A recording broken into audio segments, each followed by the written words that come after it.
हायकोर्टाचा आदेश, ठाण्यातील 3 बेकायदा इमारतींवर कारवाई करा। नमस्कार, मी धनंजय पवार, मनपा वृत्त 24 तास या आपल्या आवडत्या यूट्यूब चॅनलवर पुन्हा एकदा हार्दिक स्वागत करतो। कोणतीही परवानगी न घेता नगरसेवकाच्या आदेशाने उभारण्यात आलेल्या ठाण्यातील 3 बेकायदा इमारती पाडण्याचे आदेश उच्च न्यायालयाने ठाणे महापालिकेला दिलेले आहेत। त्या संदर्भात एका आठवड्यात रहिवाशांना नोटीस बजावण्याचे आदेश न्यायालयाने पालिकेला दिले। बेकायदा बांधकामावर कारवाई करण्यास विलंब केल्याबद्दल न्यायमूर्ती गिरीश कुलकर्णी व न्यायमूर्ती आरती साठे यांच्या खंडपीठाने पालिकेच्या कारभाराबाबत प्रश्नचिन्ह उपस्थित केले आहे। कारवाई करण्याचा प्रयत्न केला होता, मात्र ज्यावेळी कारवाई करण्यासाठी जातो त्यावेळी तेथील रहिवासी घेराव घालतात, निषेध करतात, अशी माहिती महापालिकेने न्यायालयाला दिलेली आहे।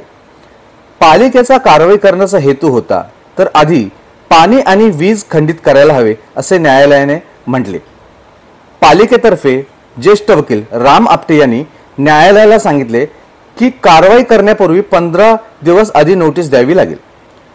महापालिकेची ही भूमिका योग्य ठरवीत न्यायालयाने एका आठवड्यात सर्व रहिवाशांना नोटीस बजावण्याचे निर्देश पालिकेला दिले।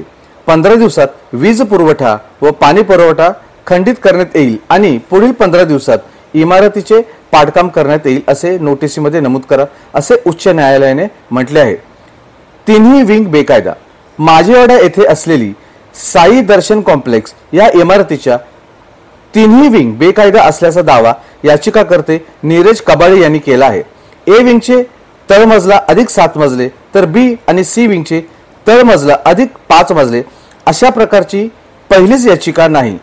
याआधी शिळफाटा येथील 17 अनधिकृत इमारती पालिकेच्या परवानगीशिवाय उभारल्या अशी टिप्पणी न्यायालयाने केली।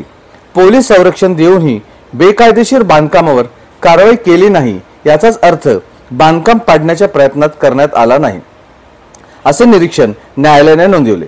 सरकारी जमिनीचे संरक्षण हे जिल्हाधिकाऱ्यांचे कर्तव्य आहे आणि बेकायदेशीर बांधकामावर कारवाई करणे हे महापालिकेच्या आयुक्तांचे कर्तव्य आहे, अशा शब्दात उच्च न्यायालयाने जिल्हाधिकारी व आयुक्तांना सुनावले आहे।